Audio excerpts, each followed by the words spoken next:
Hello and welcome. You're about to listen to a conversation I had with Graham Borgman.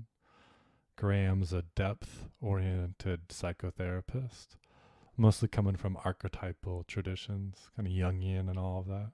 I think he likes his psychodynamic work too. I had asked Graham to record one of these conversations. God, it must have been over a year ago. I was kind of surprised that he was excited to do it. And then it's taken us a year to sit down and actually record this conversation. And when we first started talking about recording it, I kind of brought up the idea of talking about being a feeling type. Not necessarily being someone who's emotional, but having a feeling orientation to life, which comes from Jungian thinking. Jung had these 4 typologies. This kind of comes from introvert and extrovert. Those ideas stem from typologies. But for Jung, there was these 4 types. There's a feeling function, a thinking function, a sensing function, and an intuitive function. And while we all have all of these functional ways of navigating the world, sometimes 1 or 2 is more dominant. And this functional typology kind of leads into the Myers-Briggs that a lot of us know. That's especially popular in business worlds. But for Graham and I, we sat with this feeling function. Like what it really means to feel into something and to make choices and navigate the world through a feeling orientation. So yeah, I hope you really enjoy this conversation we had about feeling that kind of went in unexpected ways. As you hope feeling function will do, kind of takes you to places you don't expect. So do enjoy. Hope you're well.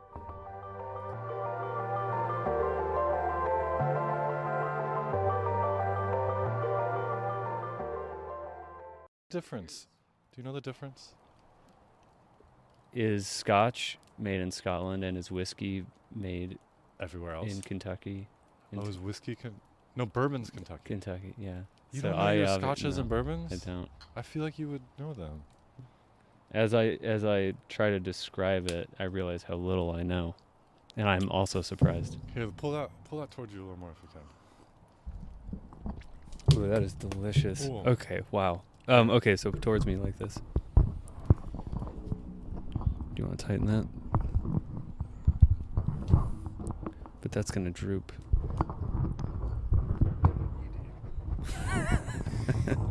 Microphone ED.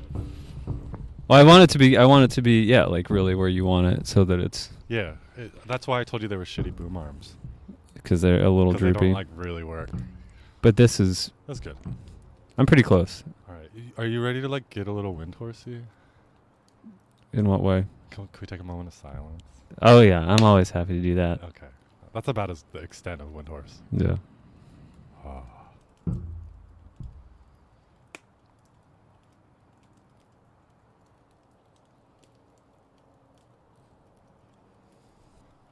I've been pushing you to do this for a while, huh? You've been gently pushing. Well, people like you teach me how to gently push. Because it doesn't work if I push harder. I don't have friends then. You bring the push, I bring the gentle, and I think that's part of why we're friends. Oh, you bring the gentle? It was because I need some more push, and you I need maybe some gentle. need some more gentle. Oh, you could say it. You can give me feedback. Yeah. But you have. Well, you've been inviting me to do it. Yeah. Why right now, dude? For a long time. Why right now? Why are we doing it now? I asked myself why I said yes. Like 9 months ago or whatever? Well, I said yes, but I didn't really mean it. But today... We were standing over here. We're by a fire in my backyard, but we were by another fire in my backyard. We were. And you were like, yeah, let's do it. You were really excited, and I was shocked that you wanted to be honest. What was it that was shocking? Your eagerness and willingness. That then took 9 months to get here. Well, there are a couple of things that are said about the feeling function, and one of them is that it is slow. It is slow? It is slow.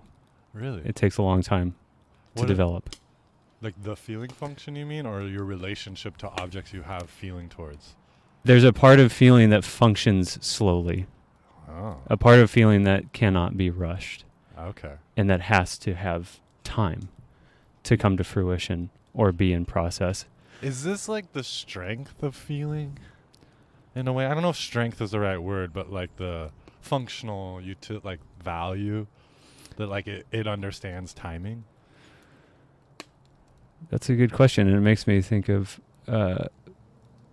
feeling in music, and that sometimes said that music is the art of time. Yeah. And knowing when to stop, when to go, when there are beats, when there are measures. But I think feeling has a lot of strengths. I don't even know if it makes sense to talk about it in terms of strengths or weaknesses, because it's I didn't like the word myself. It's I think it's more objective than something like a strength. More objective? I think there's an irony there, right? Because we're talking about feelings and you're putting objective in with it, which I think a lot of people would say that feelings are not objective, they're subjective. Yes, and we can get more we'll go into that. I don't mean to jump too quick. Hey, before we go, all right? Oh, yeah. Before we take off, because we're feeling function. That's why we're here, talking about feeling. Yes. Which is in emotions, which hopefully we'll talk about. Yes. I don't know, maybe they're related, but it's something else. Yes. But like, when did you realize you were a feeling type? I'm like, what the fuck is a feeling type? Right. Not that you need to be the expert on it or anything. Right. Well, I'm certainly not. I would say that I'm still working on identifying when I am functioning in a feeling way. I feel that I still have not differentiated particularly well when my conscious experience is functioning through feeling or with feeling. I still find it difficult to locate that. But I've had enough feedback and enough information to understand that it's in there somewhere. In grad school, we were able to take at least some version of what has been kind of codified out of Jungian typology as the Myers-Briggs.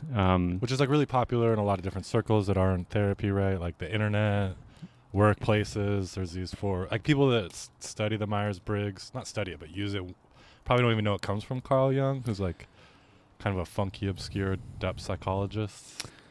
To some, to some he's a crackpot, and to some he's explains how the mind and heart actually work. Just out of curiosity, earlier today, because you invited me to do this today. Yeah. And I knew that today I was going to say yes. Maybe there's some... Like before I invited you? No, I wish. That would be, some probably dipping into intuition there. But I don't know. Is there a 9-month gestation period and now it's finally, we're giving birth to this thing? I don't know. Yeah. But I looked up feeling function just kind of out of curiosity, just to see what the internet's algorithms were going to give me on YouTube. And so there's the Myers-Briggs, which a lot of people know. Yeah. That is based on Jungian typology. Yes. And there's 4 types in Jungian, and this is right. Like our sort of more dominant way of making sense and moving through the world and relating to ourselves. Would that be like a shitty summary of a typology? I think it's a brief summary of a typology. Brief, not I'll say, get back to that after this statement, which is that I was shocked at how many YouTube channels are devoted to describing different Myers-Briggs typologies. Okay. I didn't realize it was quite as mainstream as it is. Yeah, people bring it up that know nothing about like typology or Jung or depth psychology. I think the curiosity is great. My issue is that typology was brought about in order, partially, to free you from identifying from the things that you think that you are. So the original book that Jung wrote was called Psychological Types, or The Psychology of Individuation. Mm-hmm. And what I, at least on a very superficial level, see it being used as in the mainstream is an identity. You're this, I am an ENFJ. Yeah. Oh, you're a And- J, so you like to plan and structure, and I don't like to plan and structure. So we're gonna have conflict at work, and we're gonna have to figure that out. It has become an identity, Yeah. which I think is kind of the tragedy. Like a personality explanation, right? Like I'm an INFJ, and I assume you know what that means, so therefore you know me, so I don't actually have to show you myself too much. It gives a structure. It maybe even offers more persona. Yeah. So that I think is really unfortunate. Because in that book, right? I haven't read that Young. I never read Young. I avoided it. I read like 2 books of his. It's a workout. Yeah. Oh man, it hurts. But like the typology and individuation. And I think you were saying something that like the typology frees you to individuate in a way or something. I think the title of that book is so helpful, Yeah. and I almost wonder if he did that partially in understanding that he was writing about types and saying, okay, introverted feeling types tend towards this kind of thing, that he put that in the title to say, I hope that this is helpful in you seeing that the functions I'm describing are functions of consciousness. They are not the content of your personality. They are not who you are. And maybe it would be helpful to talk just a little bit about them as functions. So a lot of the language is around typology. I am this type. But what he really was talking about was functions of consciousness, as he put it. And there are 4 of them. There is sensing, which is to say a thing is, the way that you know that something is. I think something of the movie exists. Amelie. Did you ever see that one? That older, like early 2000s. Yes, I know it. And like she puts her hands in the beans, and she's like touching the beans, and she goes through the market, like engaging the market in a tactile way. That's lovely. Yeah, that just comes up when I'm I gonna sense types. might have to rewatch that now. Yeah.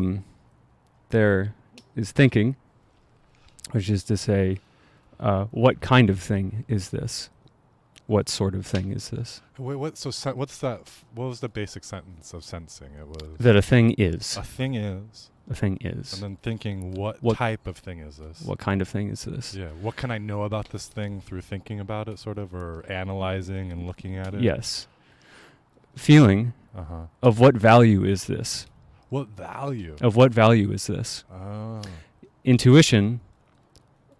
What are the possibilities? Yeah. The perception of possibility. Like beyond analytic thought, what could this be used for? Sort of non-linearly almost, or in a way that's not easily perceived right away? Yes, absolutely. Yeah. Absolutely. So those are the 4 super basic descriptions of functions. And all of them can either be experienced in an introverted way or an extroverted way. And that's how we get to the kind of classic 8 types, the 2x4. And then there's like, within the kind of, because people use introvert, extrovert a lot these days. Oh, yes. Like, but within this functional typology, like how does introvert and extrovert relate to your functional consciousness type? The most basic statement about introversion is that it is a conscious experience that is mostly informed by subjectivity, and extroversion is informed by objectivity. So I could be like a thinking type that thinks about my subjectivity. Yes. Or a thinking type that thinks about the world around me, whether relationships or objects or patterns. The way that it's described that I find helpful is in introversion, energy generally flows from the object, and we'll use that to mean anything, thoughts or other people, whatever. The energy is experienced as flowing from the object to the subject. So the subject is almost kind of imposed upon. Oh, like an introvert receives energy from objects around them. And those objects can be thought, feeling, sensing, intuition, but it's like coming towards them. Yes. Okay. And extroversion, that conscious experience, is more characterized by energy flowing from the subject to the object. Oh. Being touched by or touching, in a way. Touched by or touching. There's still contact, but it's sort of how that contact is experienced. Yes, exactly. And most of us, without this language, it's so basic that it's almost strange to put language to it. What do you mean? In a way. Well, when I first came across the descriptions, I was just so imbued through and through with introversion that I thought that was just... Oh, that was reality. That was reality. Yeah. Right. Exactly. Yeah. Exactly. That was assumed participatory reality that everyone yes, else sort of which engaged in. I feel like wait, there's other ways? No wonder. Which in a way is so highly, kind of hyper subjective. Uh-huh.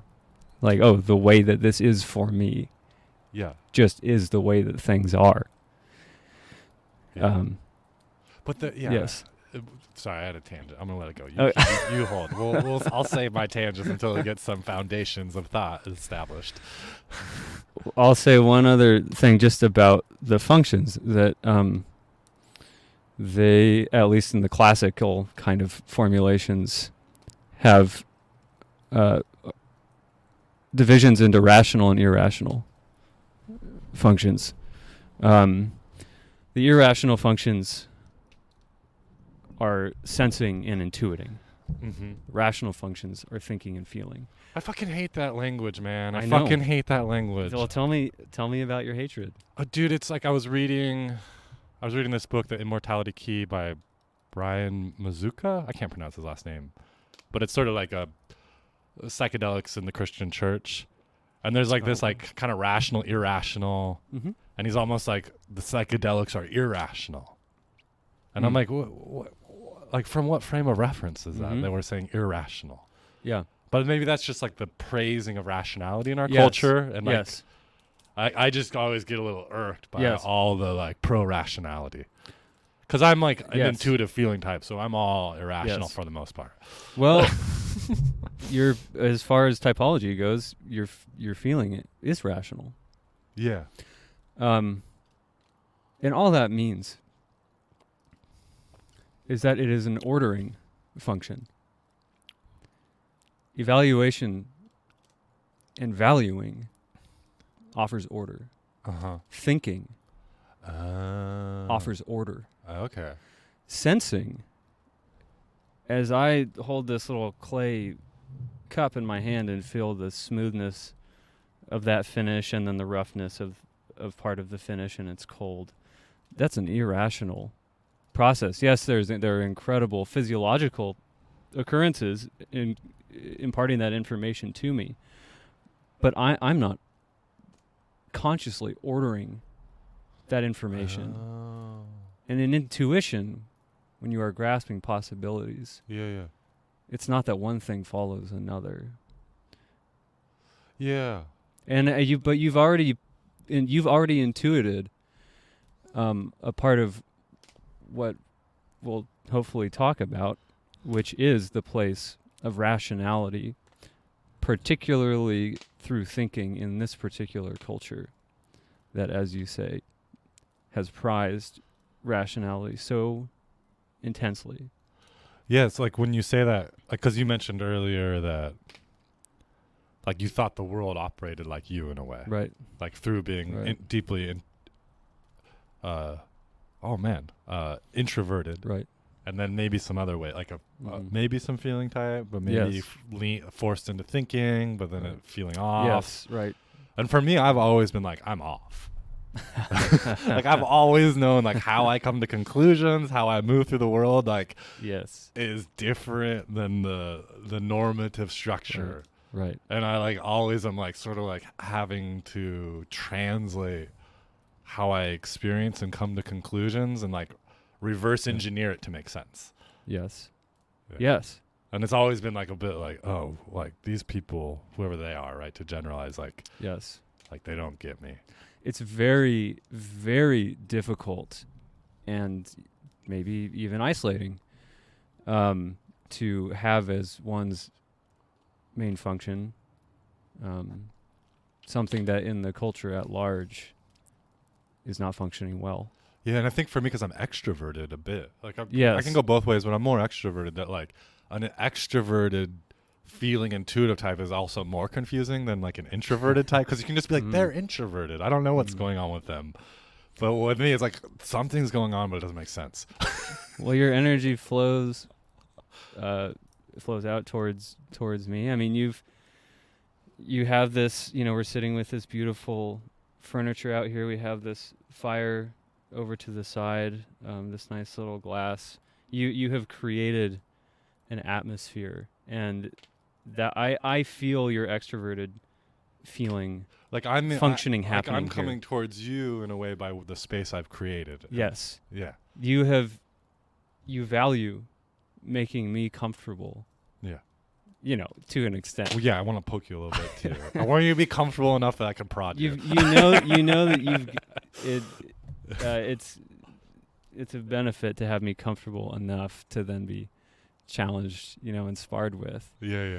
But your home, the aesthetic, the value in the objects that are around a lot of the rooms, the way that you've done very, very carefully and in a very slow way, your yard, I think are all.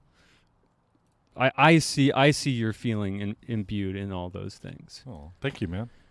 I don't know if it's a good thing or just a statement of what is.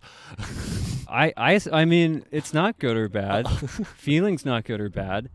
But I certainly, I feel at home, and I feel good when I'm here. Oh, thank you, man.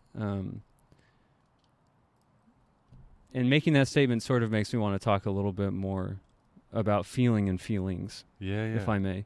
Like feelings and emotions, or feelings and feelings? Like, is that specific for you? I think going down a little bit of the language and semantics rabbit hole might be fun. Yeah. And like, this is a clarity piece for me. Like,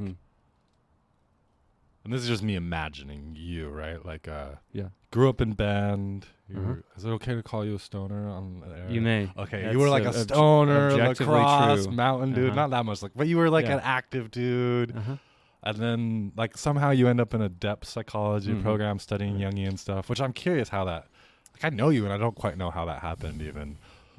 And then like, did you have to grapple with being not being, but like having a feeling nature? And not having feelings, right? Not having emotions, but having a nature that gravitates towards feeling. Like, was that something you've contended with, like growing up in our culture and being male and all these other pieces? Like, I'm just curious for you, because I've always thought that you've had to like make room for it, maybe. I appreciate you pointing those things out, because it's a story that I take for granted and don't often see. Yeah, and this is myself. This is like my quick hand and absolutely. I feel that I contend with it every day. Oh yeah. I think that it will probably be a lifelong. What's the contention there? Like, if you're if you're speaking to that, there is particularly, at least in my experience, with introverted feeling, you are kind of mired in your own subjectivity. I'll just use language of me. I'm mired in my own subjectivity. Yeah. And I find myself drawn very clearly and very easily and immediately to certain things, certain places, certain environments. Yeah. So I found myself in a school for depth psychology without really having to fight it very much. I sort of knew once I started going down that path that this was right for me. Yeah. Which is like that phrase, like, this feels right. Yes. Yeah. Which is a basic phrase. We might not even think of it as a phrase, but I think it really captures a way of moving. I think it's a statement of intuition. Yeah. Yeah, that's what I was curious about. Yes. I didn't want to like get all complicated here. Yes. Versus No, it's the important. feeling versus intuition, but I hope that the language of feeling will continue to stop us and take us in different directions as we talk. Yeah. Because it is so imbued in our everyday life, this language, this poverty of language around feeling. And but I continue to contend with it. And I'm also the flip side is that I have somewhere in me a differentiated scale of values. Uh-huh. And it's very difficult and alienating for me to be in environments where there are reigning values that don't sit well with me. Mm-hmm. And I still love to, well, I'm not a stoner anymore, but I still love to be in the mountains. But I do it in a very different way than I used to, because a lot of the culture that has evolved in sort of extreme outdoor sports, Whether evolved or you've evolved out of, and that mixing of the two, maybe. Right. Yeah. Yes. Right. Two-way movement. I feel that the culture in a lot of those communities is something that I feel out of place Yeah. when I'm there, and that is something that has been really hard to accept, because like a place of home not feeling like home. In this case, the mountain and the skis and yes, the culture that surrounds yes. And don't get me wrong, I still ski hard, but a lot of my most beloved friends, even to this day, a lot of the activities that they really love and excel at, I have a kind of increasingly small overlap with that.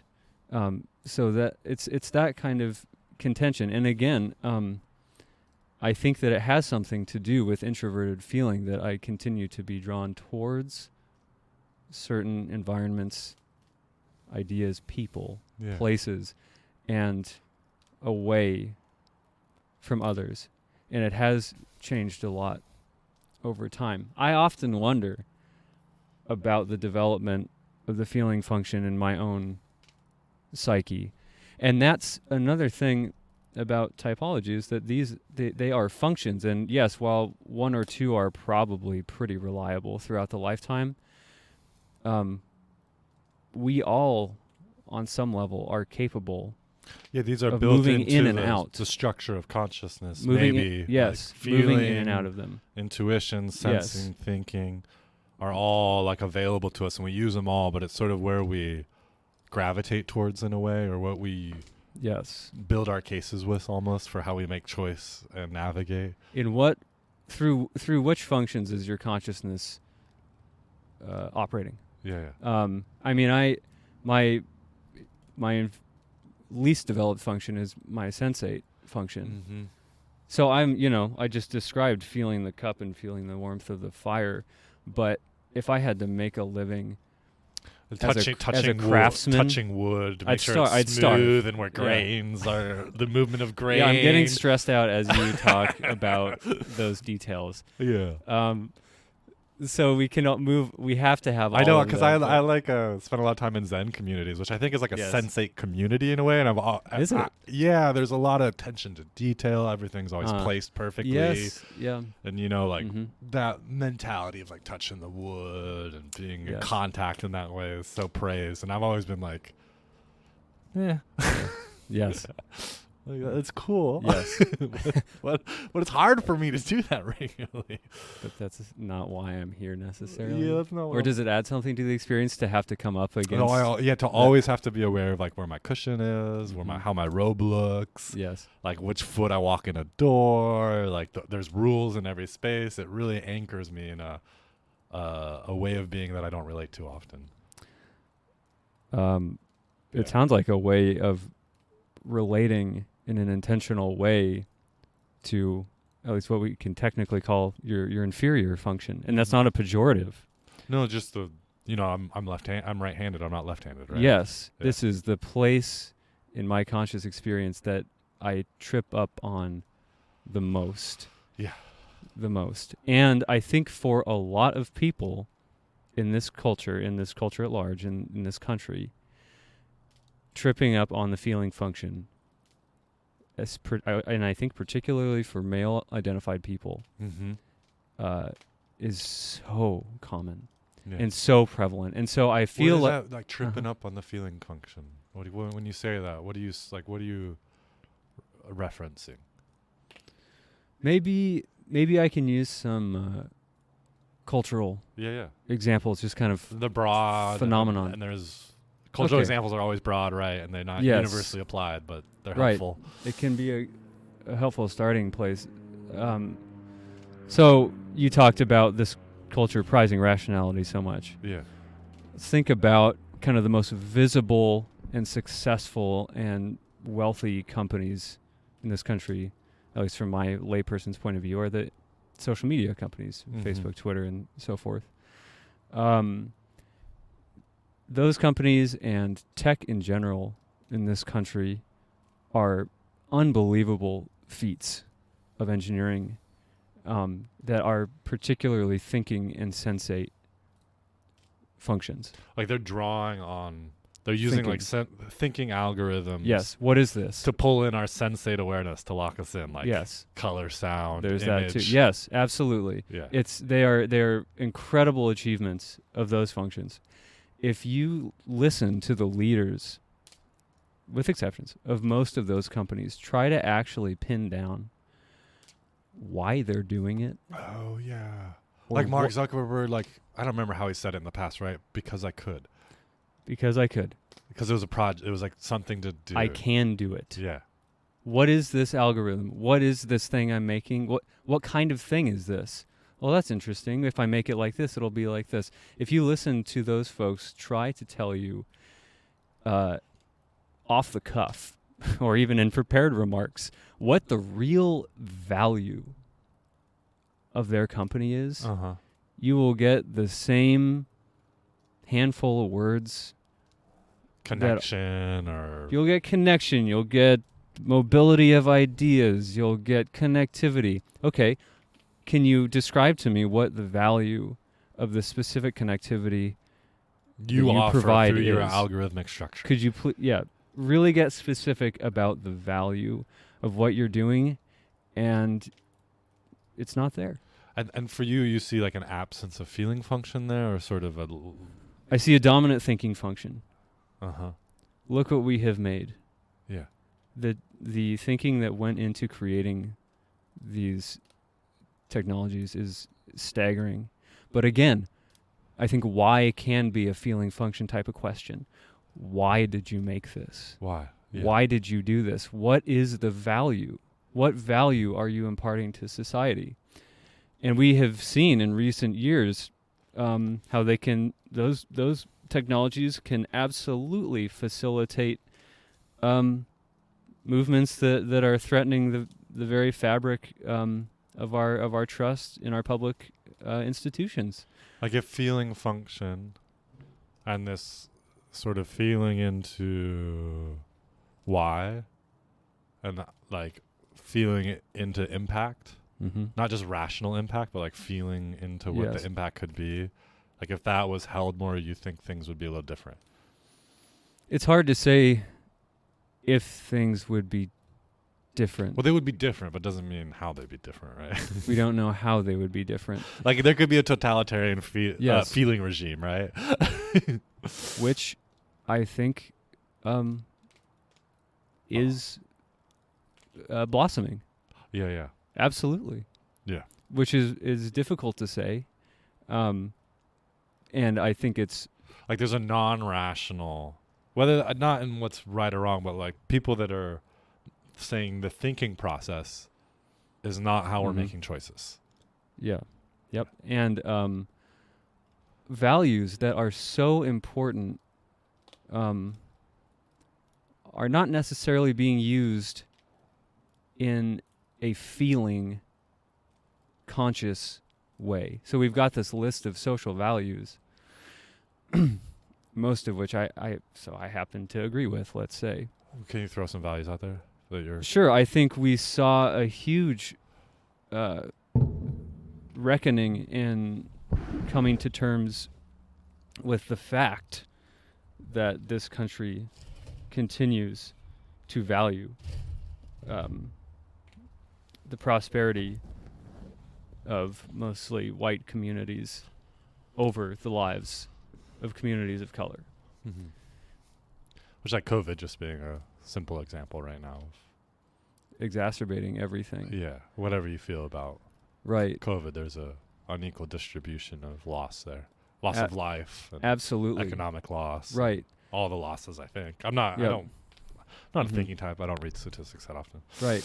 I think there is, so all that, there is, the unfortunate thing is that those values are going to be crucial to us not just thriving, but surviving as a society. But that feels special. Yeah. That there's a survival functional, because they're called feeling functions, right? Yeah, or not, they're functions, yes. and there's a feeling, like it has a function. But what I wanted to say is that I think there are, some of those values are being used in a way that is not actually feeling. You mentioned a sort of value totalitarian regime. Yeah. It's an ethos and a worldview that are based on values, but they're not necessarily being used through feeling to say, well, what is the value of me demanding that my environment conform to the values that I have decided on? Mm-hmm. Like, which value allows me to value my values above your values? My values above your values. Yeah. Mm-hmm. Is that I don't know that is adequate feeling function. Mm-hmm. We need people without voices to speak up and be loud, and also a way that at least introverted feeling is often described is that not only is it slow, but it's often quiet and it's often small. Like, not what works well in politics. It does not work well in the public square. 2-year kind of elections, 4-year election cycles, like slow, deliberate maybe at times, or kind of deliberate, small, quiet. Yeah. The art of the small is Yeah. another way that feeling is talked about. I never heard the art of the small. Mm-hmm. Yeah. So it's difficult. It's difficult to see values coming to do battle against the main threat to democracy, which is the far alt-right. But it's difficult to see the demonstration of value in such a rigid way, Mm-hmm. in such an unreflective and demanding of coherence and following the rules. Yeah, like in a way there's this sort of economic engine Right. that is thought-based. Look what we're doing. Isn't this awesome? And Yes. like the destruction and the Mm-hmm. layers of cost to the way we kind of move through the world as Mm-hmm. a kind of American culture, at least. And then there's this emergent kind of political structure, right, that's coming up these days. I Mhm. mean, the right, whatever you want to call it, right? Yep. That is really value driven. Like, it's their values are at the core, right? Yes. Even if you look Yes. QAnon is like anti-pedophilia, maybe? Certainly. I don't know. Certainly. I haven't done a deep dive, but like there Yeah. seems like there's like, we got to do what's right here. This is why it is so easy to see that feeling functions so poorly in this society, because of how destructive and rigid our collective values are. So you're right, these are all value-driven movements, and I'm saying repeating back, that feeling is the function of consciousness that allows for evaluation, the imparting of significance, the imparting of importance, the imparting of meaning. Mm-hmm. So what we are seeing is this weaponization of our wounded feeling function. Like, this thing's been neglected in a Horribly lot of neglected. ways, and arguable how, like, it's been neglected, at least as a culture at large. And then there are like forces, I don't know if that's the right word, but political structures, and by forces, like, you know, marketing, media, campaigns to kind of compel us to believe and view things a certain way, that are like drawing on our feeling function in a way. Yes. And like you're seeing that as a sort of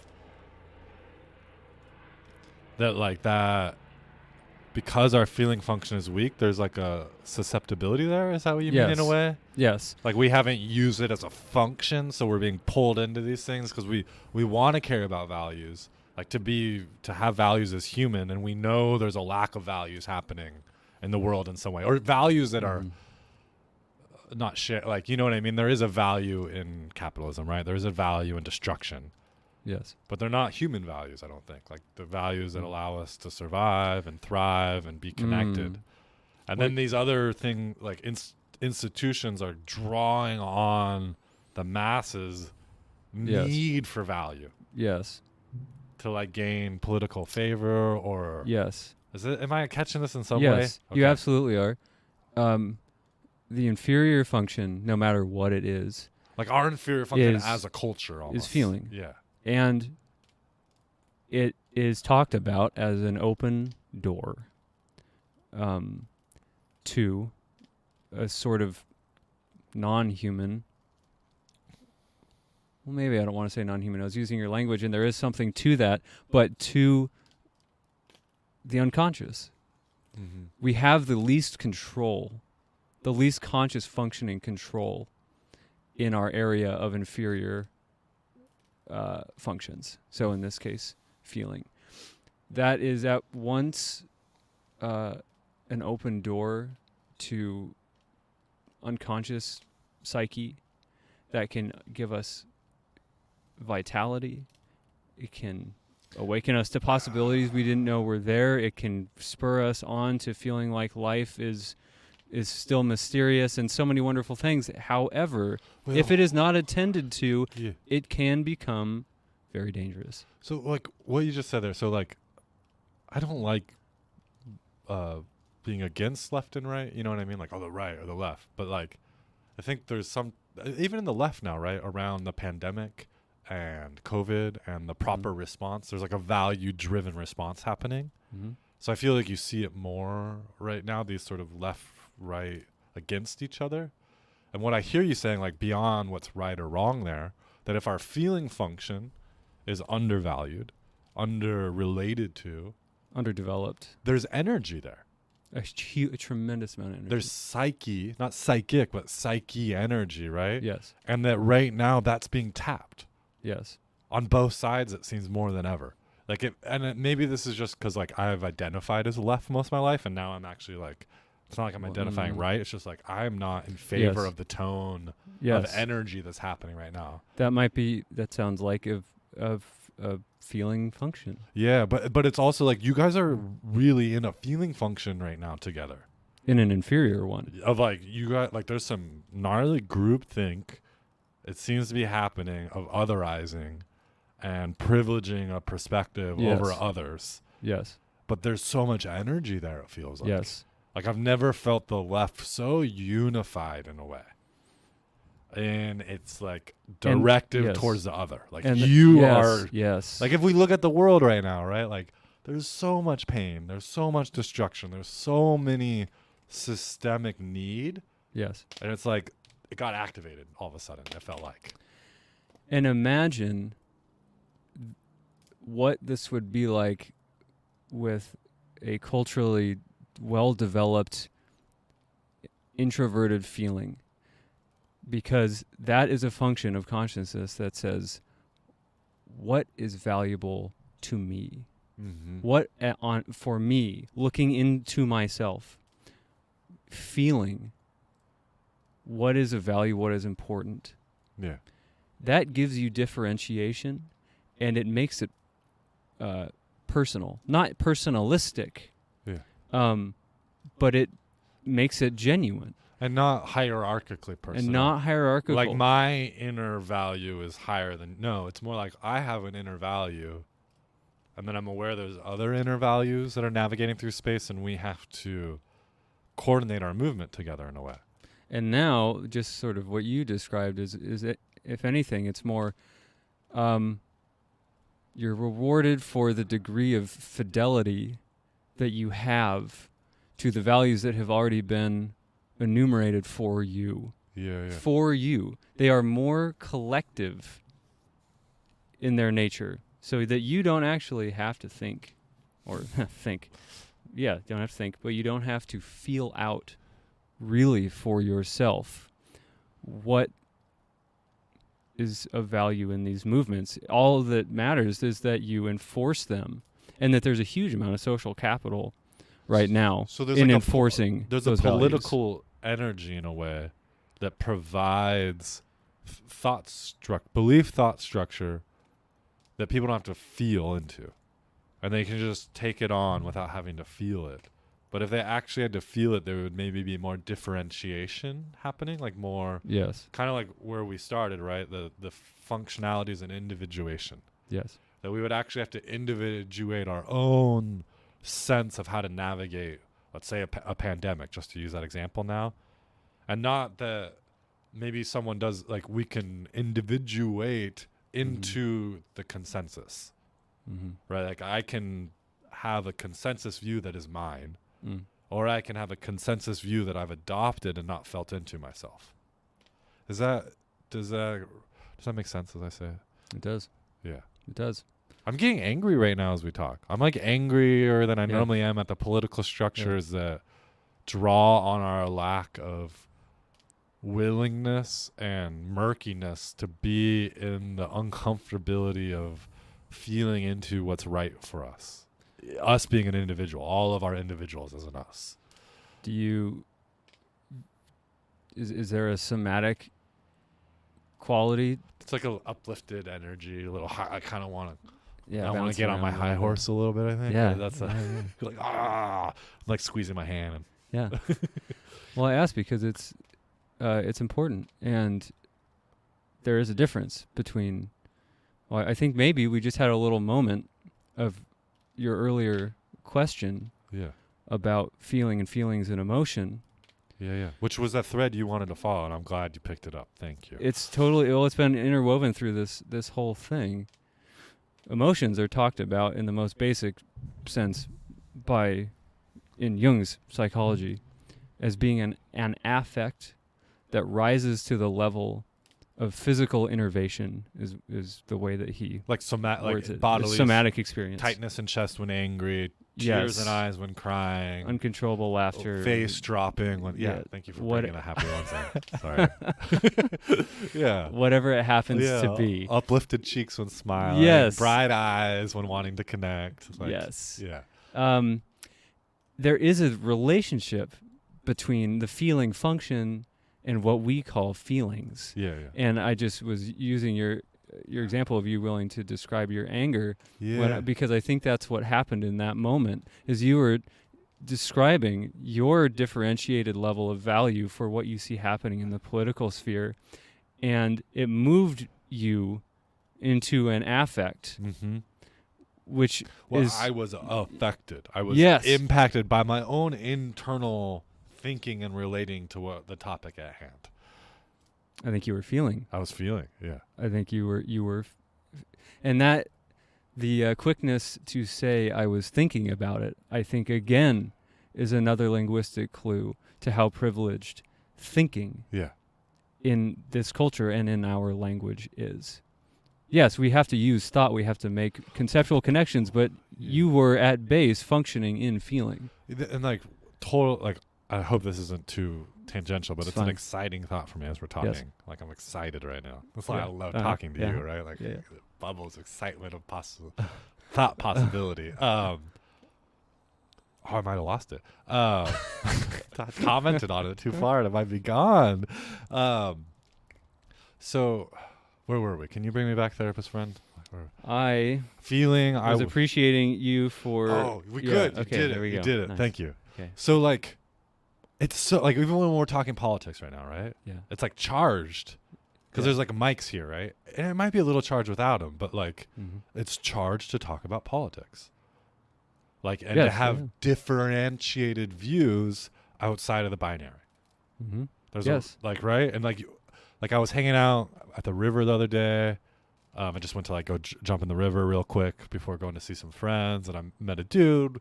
We're talking surfing. He's like telling me surf spots. He's telling me where to camp. And then this dude brings up like because he lives in Portland, right? He's like, I'm pro-police. And he says, like, I really like you law. sort of drop it out of the blue. Yeah, kind of drop it in there, like the riots, law and order, and then the air just changes. Yeah. I'm like not pro-police, but I'm not into grouping myself politically when talking to someone within the first 10 minutes. Yes.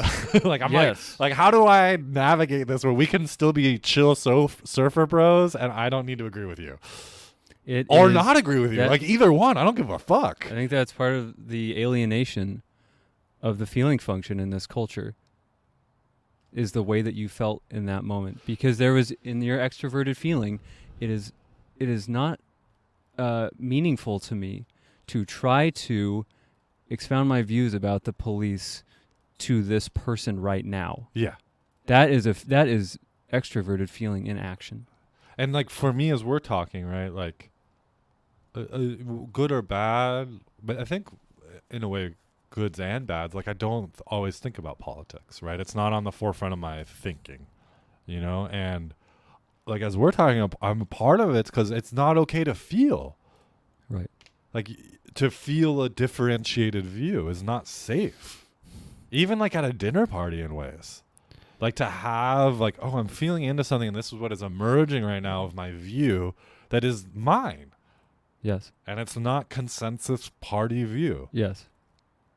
Yes. And like when we're talking about like, oh, my feeling of anger arose, it's like I actually don't touch that very often because it's not safe relationally to have a differentiated view. Like if we're left in a circle of left, right? And I don't like, I have a lot of struggle around pandemic, right? Like I don't agree with the way it's rolled out a lot, right? But I don't think I'm right, like a right wing view in it. But like people will camp me pretty quickly. Like they'll just be like, oh, you're not in this circle, you're in that circle. Right and wrong. Yeah. And I get wronged in like right and wrong social settings for my, like, I don't think social isolation is healthy and is really bad for us. And that doesn't conform to the very rigid value system that has been expounded, and that you need to conform to if you want to be included in this group of friends at the dinner party or whatever. Yeah, or like the dude surfing, right? I don't want to. It's threatening. Well, now that I hadn't thought of it in that way. Maybe I'm thinking a little bit. But that's a part of the alienation of feeling. Yeah, like it's not safe in a way. It does take courage to see and then speak up. Yeah. When you feel that a group has become rigid and dogmatic in its values, even if you agree with most of them. Yeah, it's like we're 98% agreement. But it's that charge you were talking about. It's the deviation from the rigidity of those values that is so charged. And you say speak up, which like, yes, speak up. We should speak up, right? But like even to hold it, like just to hold it in awareness that like I'm not with you. Yeah. And then how charged that is to be othered. Especially like in our political binary, right? That like left or right. It's like, oh, I'm other, now I'm right maybe, or like, which isn't, I don't think that's bad, you know? Even though like I think I'm left, so I look down on right, which I don't necessarily love about myself, but like it seems really hard to avoid that dance. It is. Yeah. It is. But there's like this like I don't want to ostracize myself, so I'm actually going to cut off my feeling function. I see. Yeah. I see. Like I'm not gonna be aware that it's happening because that might mean that I'm not part of the group now. Which feels really threatening. Yeah. Personally. Before even saying anything, right? Because there's a charge in our body when we think we're not in the circle. And there's so much at play in there about our privileged demographics and stepping in that space. And it's really challenging. The privileged demographics? Being a couple of white dudes, you know, like straight white cis guys, you know, with economic with growing good jobs, it's both economic means differing levels, but both did all right growing up. Like our functioning in society in that way. It's real. You're talking about something that my feeling has not shown me the way yet to deal with, because I feel that as well, that charge in and even knowing that there's a possibility that there's a differing value that you might have from the platform that you're supposed to enforce. There's the threat of being cast out, of being isolated and ostracized. That's frightening. Yeah. Yeah. Yeah, to like relate to our lives, Right. and to relate to ourselves as our own. Not Yes, like our own right. narcissistically, but like that this is my life and I have to feel into what's right for me. I have to take responsibility. Yeah, that's fucking horrifying. It is. It takes Like, It I takes mean, a kind lot of of in that existentialist sort of thread, right? Of like that. responsibility. Yeah, that responsibility. I think there is some feeling function in that existentialist approach, Yeah. and saying it is my responsibility, because it really puts it on you to maybe not create, but to listen to yourself, to be able to decide, or at least follow Yeah. the places, ideas, people, whatever, that you feel over time as your feeling develops are meaningful to you. And this is like from the book, right, that you started with, like feeling functions and individuation. Right. And I'm curious, Right. like I don't know if I'm going to be able to catch this well, but that there's like social navigation, fitting into groups, having family and meaning and job. But it's all about sort of being able to participate. Oh shit, hold on. Oh, is the porch on fire? A little bit. Yeah. We're going to take a pause. Let's take a fire safety break. Did you know that the first pumpkin pies were in lean times? Oh, they had to eat pumpkin? They would carve out the inside of the pumpkins and fill it with cow's milk and whatever else they had around, and just put it by the hearth. And then you would let it warm up, and then you would just kind of, the flesh would soften. You just kind of scoop it out. So we shouldn't even be eating pumpkin pie because it's just... Oh, I'm going to keep eating pumpkin I know, pie. it's pretty great. But they would... that was kind of the origin of it, before they had So lots of butter and crust. I just burned a hole in my deck. It's not a hole, but it's a... What would you call that? An indentation? You know, it's a circle. It's circular. I'd say it's up to like a 1/4 inch in depth at the deepest. Like some of the grains of the wood were, more dramatically expressed than they were before. It's substantive hole. It's substantive. It's kind of like, will it be a replacement of those parts of the board if needed? It really wouldn't be that bad to just saw those things out and replace them. It would just be... It's just where the beams are, how much I have to cut out and stuff. Because you can't just cut that out, or unless you build a box around it. It's not that simple. Again, two people with inferior sensing functions. Hey, I Sitting as an here. inferior You something, I built this you fucking deck. And it was probably quite an experience. Oh, it was so uncomfortable. Massively uncomfortable. Massively. I'd read about it for months on the internet, and I just did it in like 2 days. Just like the whole time there was this raw charge of like, I'm doing something I shouldn't be doing. That, before the urgent fire situation, we were talking about the dangers of inferior feeling, but The energy that's there, yes, how it can be utilized or like but taken advantage of. there is a very, very positive and life-giving quality to inferior functioning as well. For instance, building this deck, and the way that at least it's sort of talked about by Marie-Louise von Franz and some other folks, is that we shouldn't expect ourselves to ever master the functions that are the most foreign to us. Like we were saying, if I had to be a craftsman, I would starve. Mm-hmm. We shouldn't expect ourselves, if we're thinking types of people, to be able to master this thing called the feeling function. But we can intentionally relate to it in an imaginative and playful and even sort of fantastic, fantasizing type of way. Because as you identified, that charge is there. If you take the trouble, and it is trouble, to engage your inferior function, it can be incredibly nourishing. Mm-hmm. Absolutely. Yeah. So, on a technical note, thinking and feeling are usually opposed to one another in the functional model. Opposed. And intuiting and sensing are usually opposed to one another in that model. What does that mean? Like, because there's, as we do thinking and feeling, like, Yes. How are they oppositional?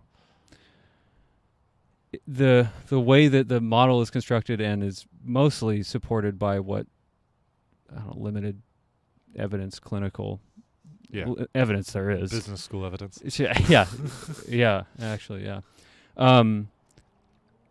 If one is a real thinking type, meaning their conscious faculty is most informed by thinking,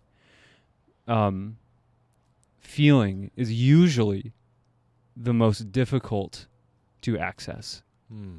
Like it's further away in a way from their reach. Like they got to reach further to contact it, sort of. Yeah. So like talking about, And when you're saying feeling, you don't mean emotion right now. You mean feeling function. I mean the function of evaluation, meaning, giving. Yeah. In consciousness. Yeah. That just means in your idea about yourself, your scope of what you are aware of is all that consciousness means. And yes, feeling can evaluate emotions. Feeling can give rise to emotion, but we can think of emotion as like any other input, a work of art, a political movement, another person, a home, a landscape.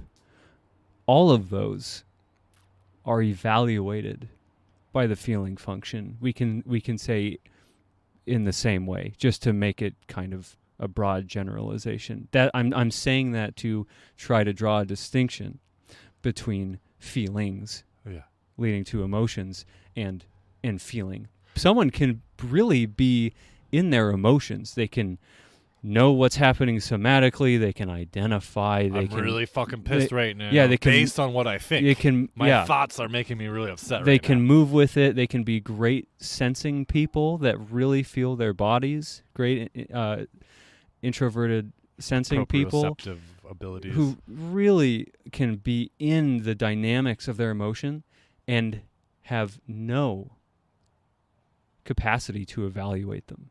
It can be very momentary awareness of all these emotions and feelings and so forth, but not actually have feeling function as that is happening. What would that look like? Like if...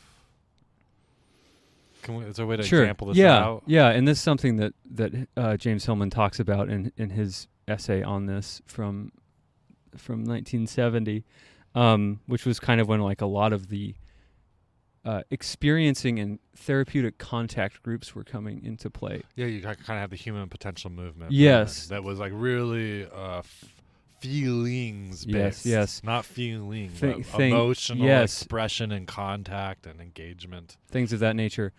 There is... I am not placing a feeling value judgment on that per se. However, those are, I think, feelings groups, and that if you are a man raised in this rigid emotional environment, and there you have repressed rage, repressed joy, the whole gamut, repressed sexuality, repressed anger, sadness, grief, yes. All the possibilities of what's not allowed to vibrate through the human system. If you can go into those groups and get that moving, that can be wonderful. But again, for the purposes of talking about the feeling function, those are probably more sensate and sensate function and more importantly, experience of emotions, which are not categorized as functions. Yeah, even when you're talking about this, I'm thinking like the human potential movement, right? And like let's say like est, which is this popular version from the 70s. Kind Okay. of comes from Esalen, but it becomes Landmark Forum, which Mhm. then like influences like Tony Robbins. And then there's this whole segment of Yes. using the building of affect to reach our desired capital goals. Money, income, career, right? So like I think what you're saying here, right? Yeah. Like what's the feeling function You of, know, like, the value? it's almost like tech. Yeah. That's almost like a tech company. Yeah. We have all these techniques, and we're telling you what emotions are. That's all thinking. But what's the value? Is that we're going to just excel in capitalism. Yeah, like that recent from Facebook, right? And I just was more headlines for me, but like that they're aware that their feeds generate negative emotions. Right. So they're very effective technical agents, right? Like affect, they have skill in generating affect. Highly. But you're saying less skill in value of that capacity. Like, Yes. what is the value of this thing? And, like, what is the value of cathartic release? Yes. And yes, exactly. And the more collective the feeling values, that's the more of a sign that there is inferior feeling at work. Like, So if the mission I- statements, If value, I you know. If I have, or we have, whatever that is, like me or a group has of values that are shared, you should be careful. It's not always the case, but that might be an inferior feeling function. I think if a bunch of leaders of these whatever feeling groups or tech groups whether you're in a business, could you're in all a come out family, and or a friend say, group, right? even all those people in those groups, those connectivity groups or those contact groups and tech will come out and say, connectivity is good. Uh-huh. Let's look at that statement. Is that a statement of a consciousness that is oriented towards differentiated feeling? I don't hear it. I don't hear connectivity is good as being a real statement of a differentiated scale of value. I hear that as a justification, as an afterthought for an The accomplishment of reverse engineering. thinking. Yeah. Yes, the reverse of engineering of that. And to say good and bad, those are really rigid. Those are kind of or good and evil are sort of the most rigid value structures that we have. If you're working with someone, for instance, Like as a therapist, you mean? as a therapist, yes, thank you. Just looking at you, you Yeah. know, it's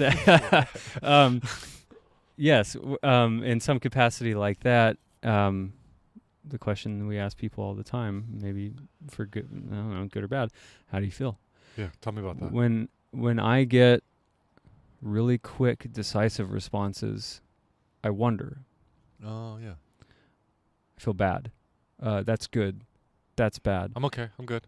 I'm okay. I'm good. That's fine. Everything was a Um, pretty good week. How do you feel about that? When somebody says, well, I don't quite know. Let me be with that for a moment. I need a moment to check Or in. it depends. Yeah. That's a crucial one that Hillman also identified. It depends on context, depends on the situation. Yeah. Can I adapt? Do I have the capacity, the feeling capacity to adapt to circumstances, to see in a given situation what I think is meaningful, or what I feel is, there's the thinking word, Yeah. what I feel is valuable, what I feel is meaningful. Mm-hmm. It's differentiated in a given range of situations. Yeah.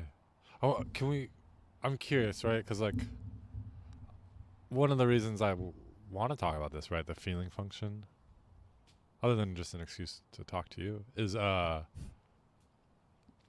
I think for like we said, our culture, and I think for a lot of like kind of identified and raised and conditioned males, right? Like, it's tough, the feeling function.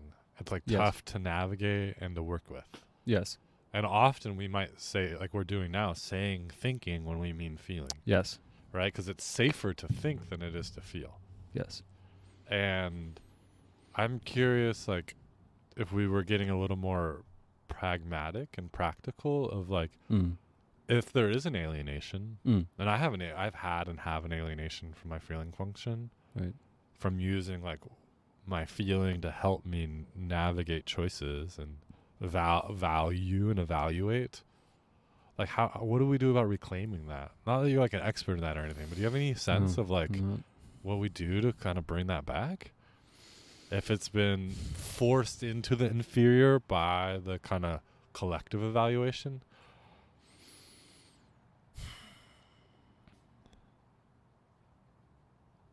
It's a really difficult question. What's difficult about it as you relate to it?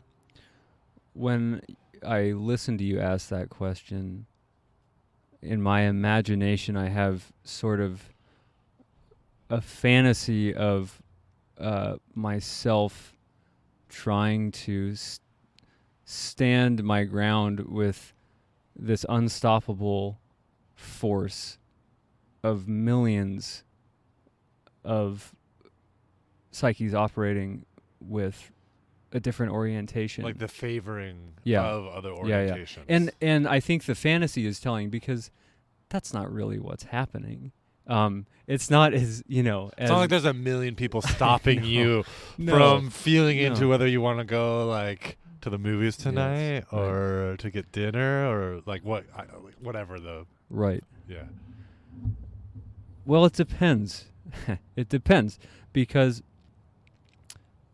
when you ask that question, do you have in mind people? And yeah, maybe we can talk kind of more specifically, because you mentioned being male identified, Yeah. or male bodied, male appearing, and sort of having being a feeling type. When you ask that question, do you have in mind more people who are feeling types, or people trying to touch their inferior feeling? I mean, I think maybe both could be applicable, right? Right.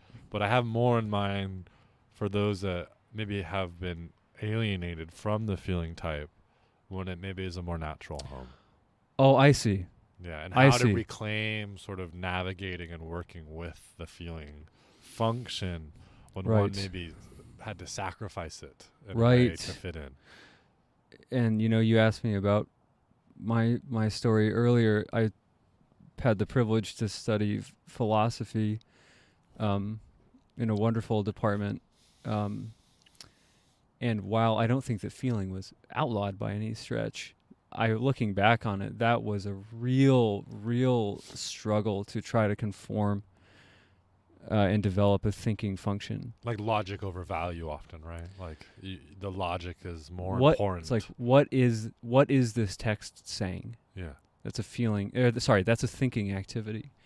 And I'm not... rather than why does this text matter? Does this matter? Why are we still reading this text? Does this matter? 2,000 years later. And I didn't have the courage, and I didn't have the language for engaging in that way. And so I felt quite alienated. And I did find, and fortunately I had people around me who introduced me to psychology and psychoanalysis and analytic psychology. Right, but that's the thing, at least in undergrad. Actually, in Colorado College now has one of the only psychoanalysis minors for undergrads in the country. In psychology departments, you're going to get more thinking, behaviorism, insensate, evidence-based practice, cognitive behavioral therapies, like if you're studying therapy. Yes. Yeah. So there isn't really a department. If anywhere, feeling is probably more in the arts buildings. Arts, literature. In literature, absolutely. Yeah. Absolutely. So I think I had an idea, though, an inferior idea in my inferior thinking, that going and getting a college education and focusing in the arts was not an expedient career choice. Oh yeah, that was an irrational choice to bring you functionally to the next place in life. I was living, and still am in some ways, through an assumed mythology of unchecked personal achievement in the marketplace. Yeah. I fucking hate that shit's so deep in me. It's deep. It's really deep. Yeah, that even my play and creativity and Yes. things I want to make need to either have likes or Yes. economic value. Yes, even if it's only social capital. Yeah. And in that way feeding that feeling of, well, I'm not so isolated. I'm appreciated and recognized for what I do. Mm-hmm. So like if I practically translate a bit what you're saying too, that like literature and art, yes, might be good doorways into tapping feeling function. Yes, to be moved, to allow yourself to be moved, not just affectively moved, but like moved in view and perspective and like how to navigate the world. It might be enlivening and therapeutic in recovering feeling function to allow oneself to be moved and not know why. Oh, yeah. In encountering literature, art, a landscape, another person. Yeah, discovering the why, though. Not that it needs to have a why, but like, yes. Why doesn't need to be there from the beginning? Allowing yourself to be moved, and then over time to engage in that more feelings and emotions type of place, because maybe that's where you're feeling. Yeah. Your undeveloped feeling. And with no judgment on that is speaking to you. If you're living this life of depressed, sort of grinding out a career, trying to achieve what you've been told will make you happy and successful in this culture, and working clinically, these types of folks show up all the time. Yeah. Maybe your feeling is in those places that feel frightening and foreign, that are charged. Yeah, like the charge might be a place to explore. The charge. Yeah, which is edging on shadow, right, a bit, and like those places that have energy for us that scare us. Yes. Or repulse us. I mean, but yes. But what you're saying too, though, is like the charge might be the feeling function. Yes. Like the feeling function expresses itself through a type of charge. And it may not be an overwhelming charge, but like I can't put that idea down or that thought, or like, why do I keep circling back to this? Right. Yeah. Exploring forms of beauty. I want to say art, but it should be more expansive than that. Beauty and aesthetics that are unfamiliar to you. Mm-hmm. Gosh, I don't know if I'm moved by, this certain 19th century writer. I don't know if I'm moved by this ancient Sufi poet. I don't have really an evaluation based on what I'm moved by within these aesthetic traditions and bodies of work. Can I just let myself be open to an experience? Can I read this thing? You've historically read poetry kind of on a regular basis to allow for that in a way? I appreciate that you know that about me, because I had forgotten about how important that was. Yeah. At least there's a period in your life where that was like a morning ritual to sit with some poetry. Yes, and it's coming back. Yeah. Again. But to open to being moved. I'm not a trained literary type of person, so that is still a place where my feeling function is developing. However, now that you mentioned it, I did start to come across poets through studying philosophy, and that, come to think of it, actually was what led me down the path of psychology. At least this kind of depth psychology were some poets, were the poets. Yeah. And again, I think it was kind of rapping on the door, in that it was producing affect. it was producing feelings. Yeah, you had the charge in the body. They had a somatic charge, an emotional charge, and it helped me over time and continues to help me to feel into what is it in what this person is trying to communicate through this type of language that I feel is meaningful, and that is where that's the gap, right? You can be affected. Yes. But what meaning do you make from that? Yes, and that is what is so painfully missing in so much of the culture. And so, and again, in doing therapy, a lot of times what you are presented with is a painful, disorienting lack of a sense of purpose or meaning, meaning in particular. And of course, that's every civilization throughout time has tried to come up with some structure to discover some meaning to life, and it will be an eternal mystery. However, can I function in a way that allows me to relate to the mystery that is... Am I participating in it? That is teeming all around me, that I am also a part of. Yeah. And that can give a person, even no matter what they're struggling with, you can connect with a sense of... Yeah, I was just listening the other day on a...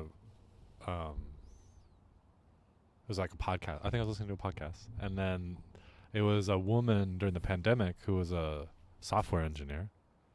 And she lived alone and struggled. It was hard for her. Oh, man. But then one of the hard things for her was she was 36, 38, I forget, but kind of, worried about her fertility and hadn't partnered and really wanted a family. And then decided, you know what, I'll foster. And went through all the process and actually took on 2 brothers, 2 and 4, and fostered them.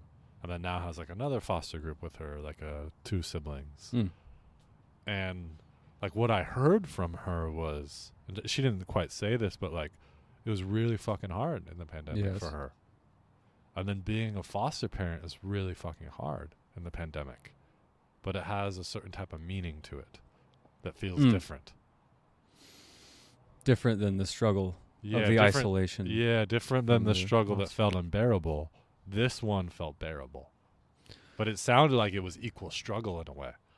It didn't sound any easier. So there's something about feeling function facilitating meaning that allows ourselves to do this dance. That allows ourselves to engage in this in the unavoidable struggles and pain of life. Yeah, the human nitty-gritty suffering that seems unavoidable. No matter how you try to control or transcend or whatever you're doing to avoid it.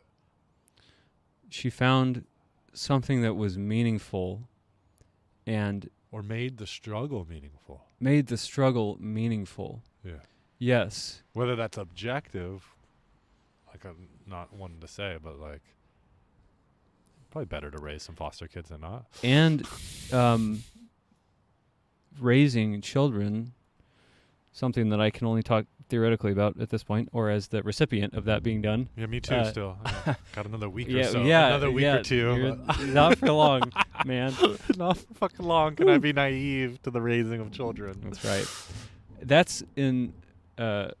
It's such a literally generative act, including adopting. But it's also, I think,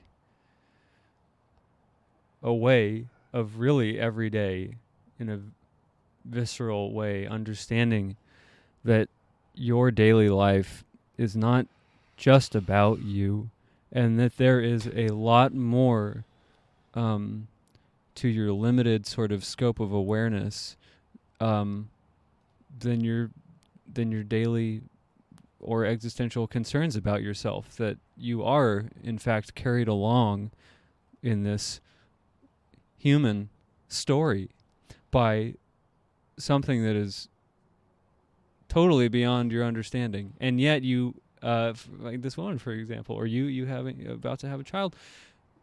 That's an incredible struggle, but the beauty and the meaning that is in you giving so much of your time and resources and energy to something that is not you. Would you say in a way that this is why individuation matters?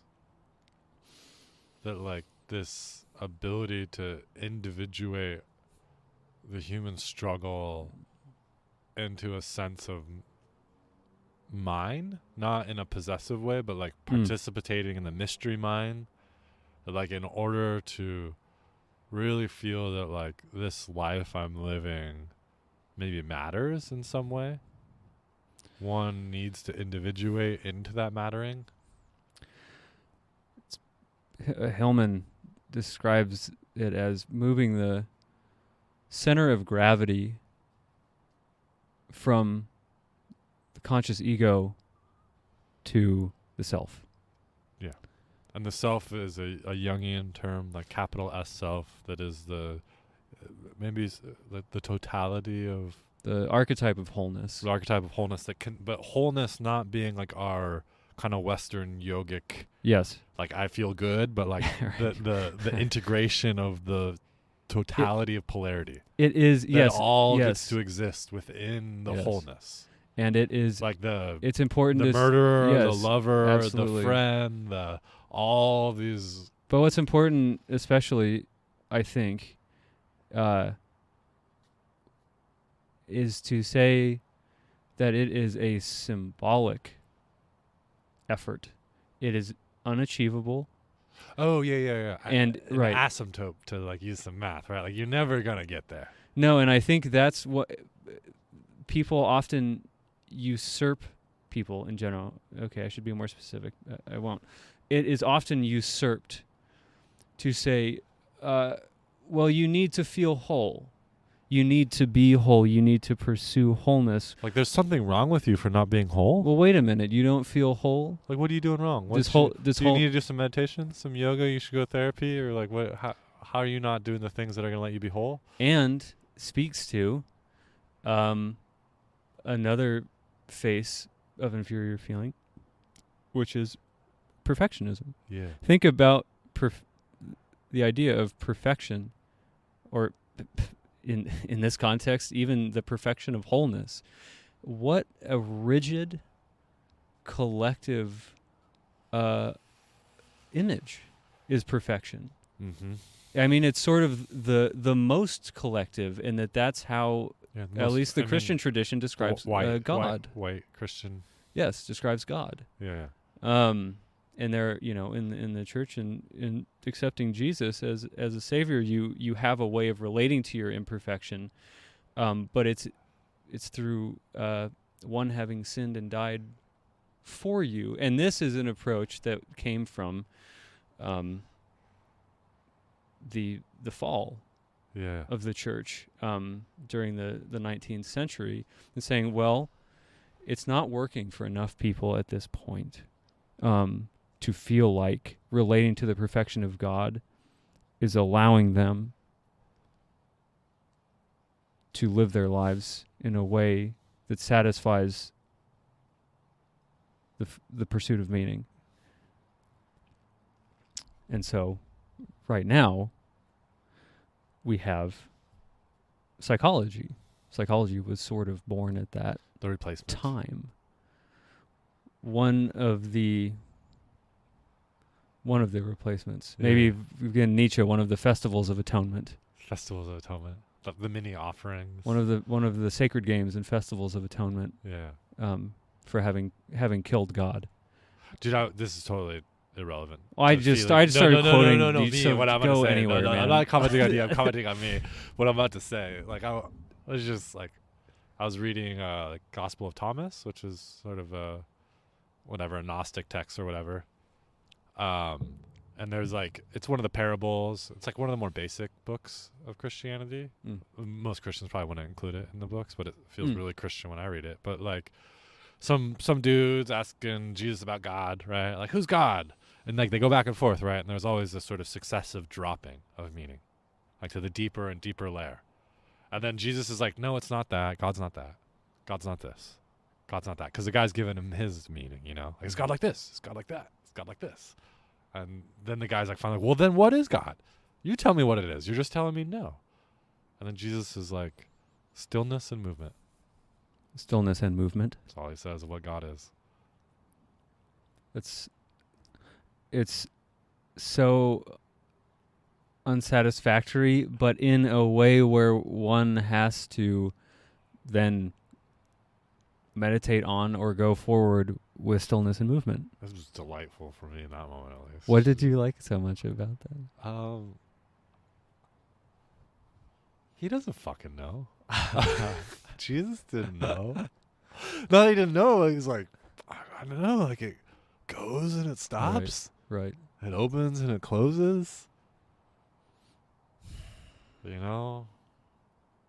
Can't really speak about it other than like it happens and sometimes it doesn't. And you just got to go with it. Holding yourself in a posture of receptivity to grace, perhaps. Yeah. But not being able to anticipate or expect it. And that's a part of working with whatever one's inferior function is that if you approach it saying this will make me whole, it's going to go badly. It's to be approached in saying, I am attempting to live with my experience of inferiority. Oh. And there's a humility in touching the inferior function. Oh, there's humility, humiliation, all the way to exuberance and joy and a feeling of being in contact with the self or God or whoever. It runs the gamut. But as you identified earlier, there's tremendous energy there. Most of our functioning that is inherent to us, now for me sort of intuiting and feeling, I take it for granted most of the time. And our functions move us along through life in ways that we probably hardly even notice. And it's sometimes getting kind of calcified in those functions where life really starts to feel like it loses its flair and excitement. Remedy to like stagnation and stuckness. Yes, because you're relating to the world. They really are adjustments and adaptations to functioning in the world. They're not necessarily functions that allow us to be communing with psychic reality.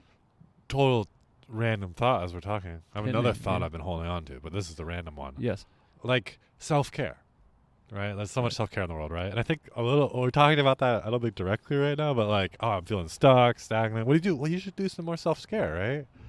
And like, so much of the culture of self-care is around what you love.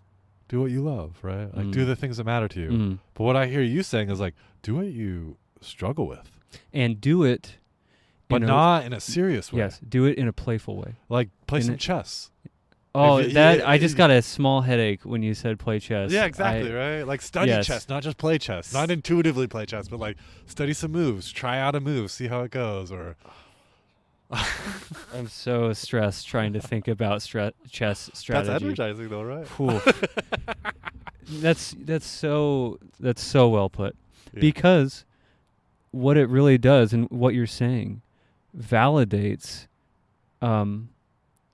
the feeling that when you try to do a self-care routine and whatever, going back to your life and feeling like I feel like I'm just the same. So I guess I just have to keep putting oil in this car. What's the transformative function of self-care? Is this just maintenance? No, it's not. Self-care is maintenance. Yeah, I think there is maintenance self-care, but then there's also like the care that will prevent you from getting there again. Like, I don't want to cycle back into my burnout every fucking Saturday and then have to do my same Saturday, Sunday routine, and then Monday I fucking burn out again. Yes.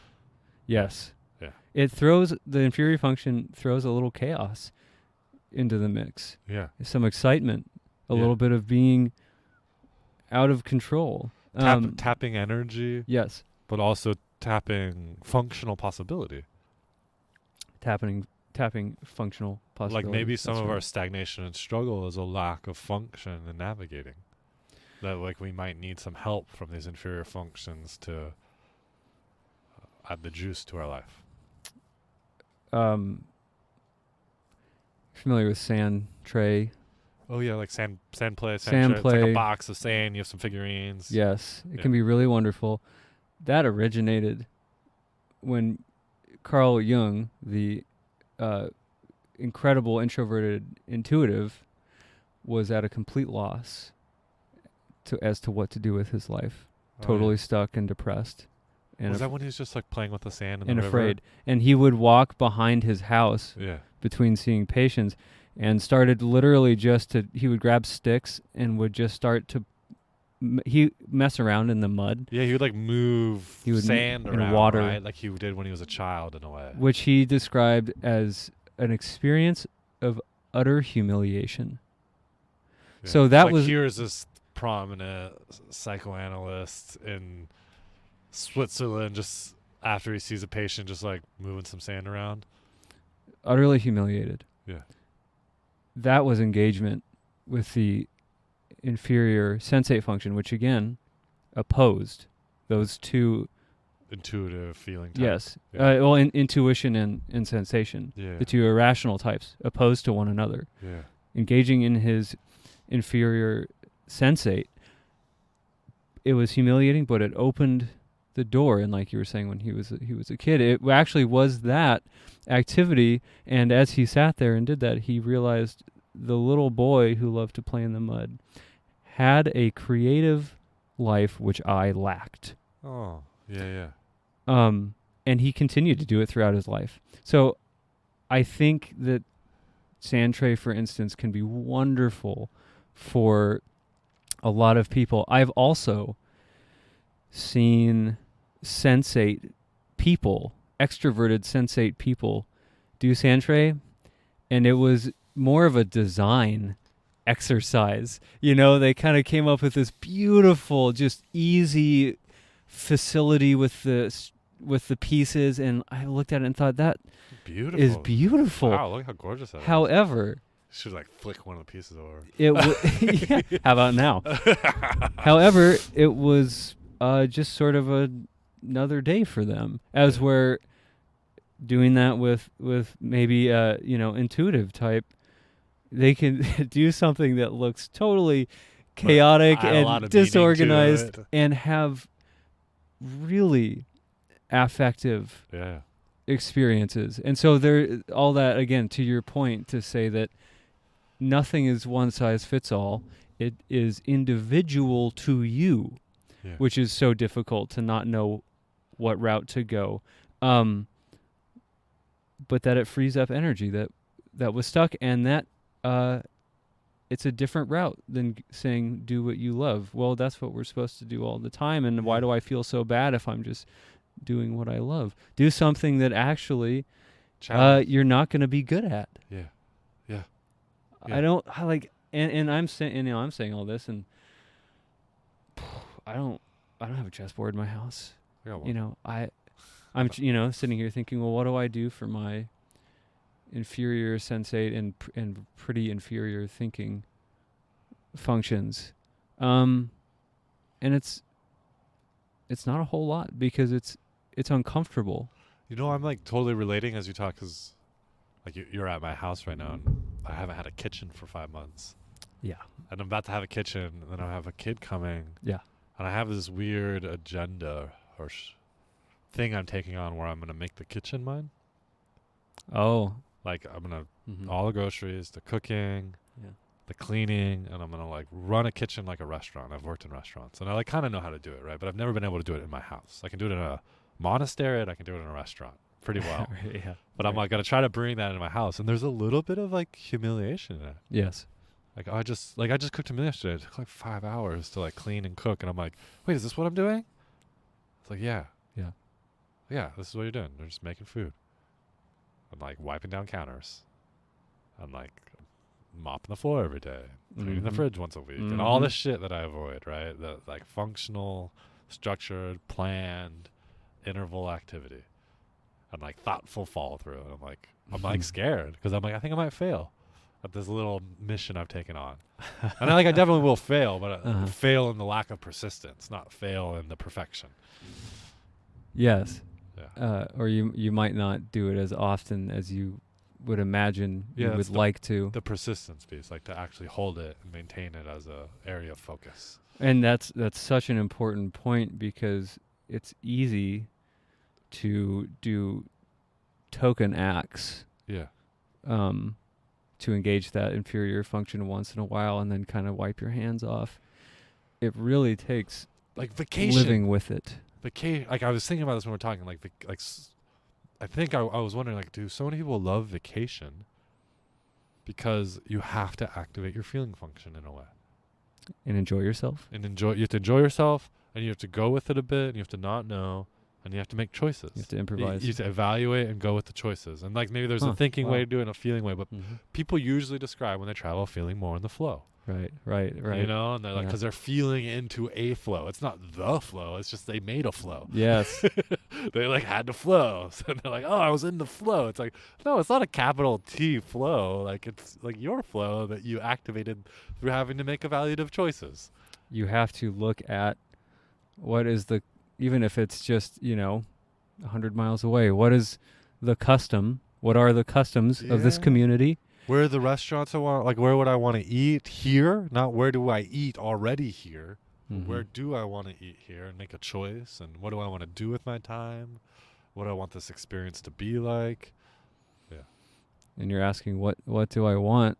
And that does hopefully stimulate some need for evaluation. Yeah. How does it feel to be doing these things? Like when I work with folks with the feeling function, which I do quite a bit, yeah. I think the grocery store is the best place. Because I think we're all using the feeling function in the grocery store, or we did at one point. Because like there's 12 boxes of cereal. Which one did you choose? And then maybe you just make that same choice now every time. Like how many times you go to the grocery store and just grab the things that you already grab, and there's like hundreds of things around you never touch or even look at. And then like to go into the store and to pick something new, you know, or even the basic, like, do you want an apple or do you want an orange? How do you know that? Like what allows you to know that, other than I like apples more than oranges, but if you actually feel into it? I wonder, I'm just, all I have is my own experience to reflect on. I wonder if there's an extroverted quality to that experience. Oh yeah, like I'm going out and touching versus having it come towards you. I feel like weekly shopping is one of my inferior function engagements because it is so challenging. That's why I picked a market. I picked the smallest market I could possibly find. And I know what I like, and I know where everything. I know your market, but I didn't know it's because it was the smallest. Not that that's the only reason. But that's not the only reason, but it's a big reason. Because, and I think there's a value in it, actually, which is that place has people working in the background saying, this is good. This is tasty. If someone is evaluating this is worth having in here. Yeah, the function of the critic or the expert to help your evaluative function. And sometimes good taste is indicative of functioning.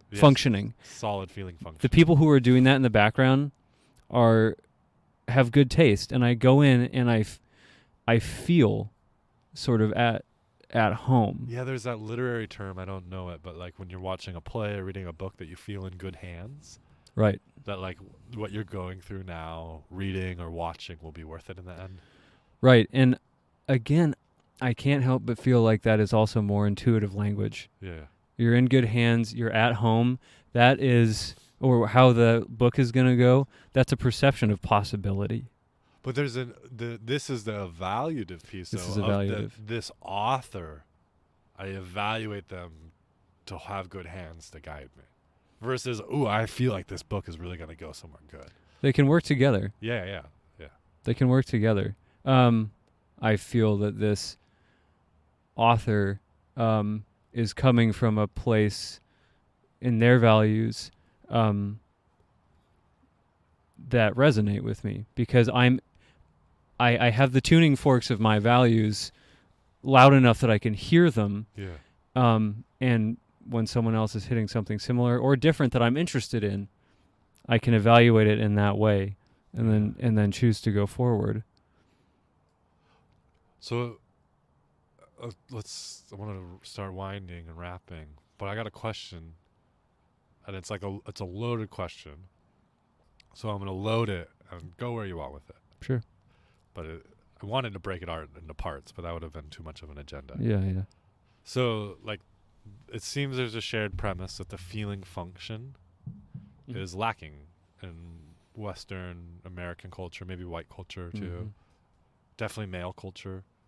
Not all males, of course, right? And probably more straight male culture too. It's hard to say. Yes. Or maybe just I'm talking about myself and the feeling function is lacking in me, because I just described me. So if there's a lack of the feeling function, and like what we started with, the book, right? The feeling functions and individuation. Yes. If there's a significant group of people cut off in a way from their feeling function, are they cut off from individuation? In a way. Like, if these functions are the principle that move us towards our individuated life, and a thinking function can do that for someone if that's their strength. Yes. But if you're not able to use your strength, are you going to be more lost in the world? There's always an inferior function in a psyche. Yeah. When But what with, like, let's say I'm a feeling type or an Yes. intuitive type, and I think there's they can be gray in a way, the difference, even though they like to be separated out. Even as we talk, right, it sometimes I think our language is what makes it gray. Yeah, that's fair. But I think if someone is, let's say, a dominant feeling type, and that gets alienated in the culture, almost all their functions are inferior then. No, I don't think so. You think that, but okay. So. If anything, I think that if you can take the trouble to educate yourself as to what the trouble is, that your sort of native way of being is something that is not normally represented in the culture at large, it may you can use that as an opportunity to magnify your feeling function and to really get in touch, because it is in such stark contrast. Like, you really got to honor it if you want it honored. If you don't, it will become symptomatic. And I think that's the piece I'm trying to touch, is like, I think for a lot of folks it is symptomatic. Yes. And I wonder about the loss of meaning. Right. Due to the feeling function not being given space to direct individuation. I don't think any functions direct individuation. I think that, at least in the kind of Jungian way of thinking or feeling or intuiting or sensing about it. Relating, thank you.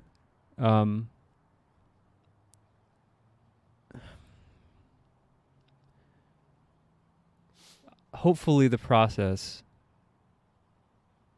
of examining the functions serves to have your individual psyche understand when it is utilizing what function, so that you, in your conscious ego, do not identify with those functions. Which goes back to my earlier concern of people identifying as types. But anyway, so in a culture like I hear you saying this, and I don't think I'm grokking it totally. Can you help me? Yeah, I don't think it's a failure of your communication. I think it might just be stretching my understanding. I'm sure it's mutual. Yeah. But like, let me just say what I heard. Sure. So you can that, like, it's what I hear you saying. It's vitally important to be aware of the function that's governing you in a way. Yes. And I'm curious. I think from my feeling type, why does that matter? Sort of like I talked about at the beginning. I was so in my subjectivity that I didn't realize that was a discrete attitude. And we can get if we're so natural in our feeling, we don't realize that we are engaging the feeling function, because it is such a natural aptitude. You, in all of you, in all of that mystery, are not a function. You are not a feeling function. You're not an anything function. Yeah. But those functions are so saturated, so close to our experience that it's very, very difficult to have an experience of I without those functions. What's the value of I without function? Why is that important? I think that's part of what gets towards individuation, and that's a part of what moves, again, the center of gravity away from the ego, the center of conscious experience, to something that you are a part of that is also a part of you. Like in the philosophical way, when you say this, I'm relating to like ontological humility. Mm-hmm. Mm-hmm. That like my meaning-making, knowledge-making structure is flawed. Not because I'm flawed, but any attempt to make meaning is flawed. Like if there's 4 functions, right? And if they're doing it a little differently, but they're all of equal value, that like my feeling function isn't gonna always be accurate or always gonna be right or serve me well even always. No. So to be aware of this can bring some humility and an allowance to see the wider, whether that's the wider individuals around me that operate differently or the wider world or cosmos. Am I touching some of why this is important? Maybe a sort of decentering. And, I think that in my trying to grapple with my feeling function, I'm thinking back on some of the ways that I talked about the thinking and sensing functions in tech, for instance, at the beginning of our talk. Yeah. And I can hear some vitriol and some jealousy in what I said. Jealousy? Because in trying to be honest, there is a part of me that wants to be conversant and competent in the functions that are the most valued in this society. Yeah. So there's some envy there. Yeah. You're very like I told you about a dream I had a while ago where there was like a rational character that I had sex with. Yeah. Uh-huh. I like did a lot of work with it. Yes. And then through some of the work recently was that character really wanted to talk to me. Yes. Because they didn't understand me. Yes. They didn't understand that I could intuit more than they could see with their rationality. So they were like wanting to sleep with me to be able to talk to me. To communicate with you. To really commune with you. Yeah, that we could share. And they are the disavowed... And like you're saying in a way you want to share in these dominant threads of knowing or participating. It's hard to admit that. Yeah. But it would be dishonest to say it is otherwise. Yeah. It's the disavowed, disowned, dysfunctional qualities of experience that whatever our inferior function is holds. But also, like in your dream, it seeks understanding. Yeah. Can we seek to understand what feels so orphaned, so othered, so exiled, so threatening in ourselves, so that we do not sink into that place of meaninglessness, depression, self-hatred, or more conveniently, othering. Put it on our neighbor. Yeah, othering. That's probably easier. Yeah. So it is, to your question, why it's important. We are seeing like the archetypal energy that is in that. I know that's so vague, but it's maybe to say the impersonal energy that is being visited upon those with differing rigid values from ourselves that is a genuine challenge, maybe even threat to the political and social organization of this society. Yeah. That is why it's important. So if you can't get motivated to become whole and improve yourself, all the individuate the shit out of yourself. Yeah, absolutely, because those can anyway be used in all sorts of ways. Can you motivate yourself to care, to find meaning in making your contribution to your citizen, to your fellow citizen? And you see relating to our functions, our types, and this individuation supporting that kind of citizen process? I do. Even in the intense language of inclusion, as you alluded to earlier, there is maybe an equal backlash of exclusion that is driving those who seek to exclude in the first place. Yeah. And it mutually intensifies. Yeah. Over time. And if you can take in your inclusive we hold ourselves, the more inclusive we might hold others. Yes. Okay. And it feels like a drop in the ocean because you are a drop in the ocean. And again, back to that statement from Hillman that feeling is the art of the small, or the function of the small, or something like that, realizing that your small contribution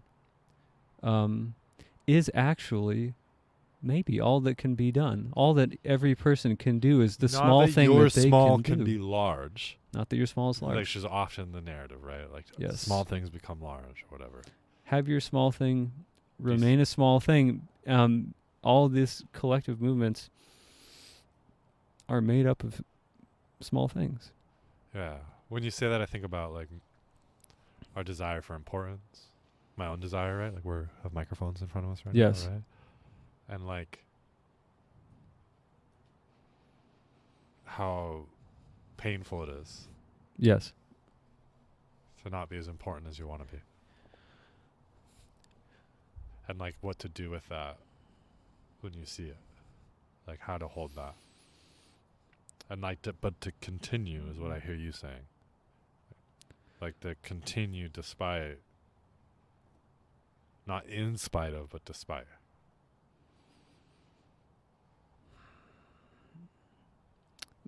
So you talked about the woman that you worked with earlier who found meaning in the struggle. Yeah.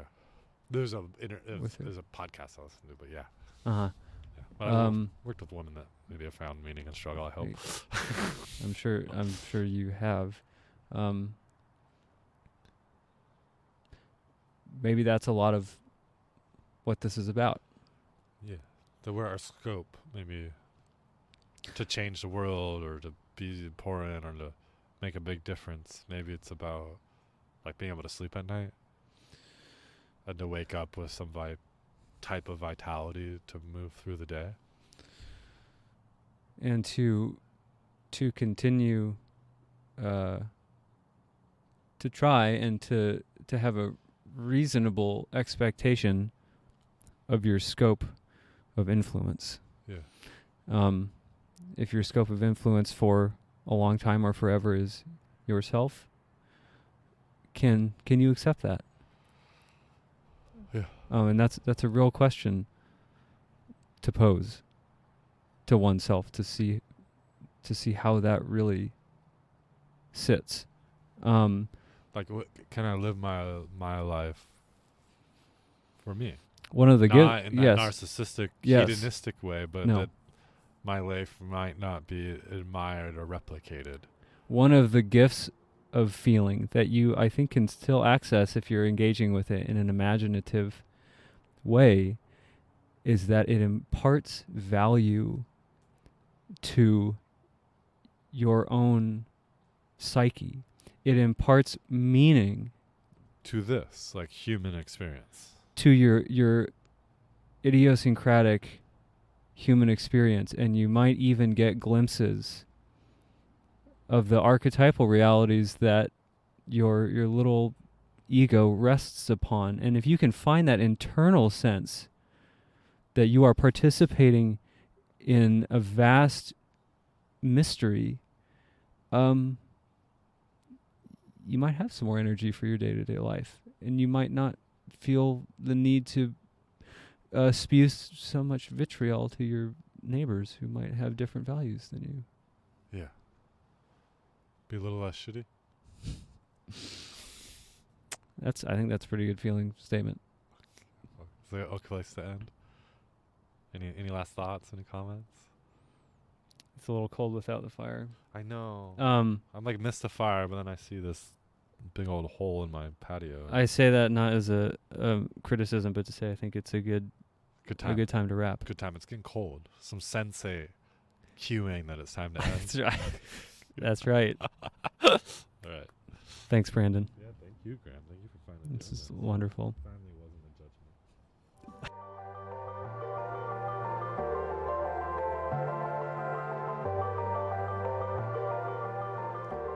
Well, thank you for listening. Hope you enjoyed.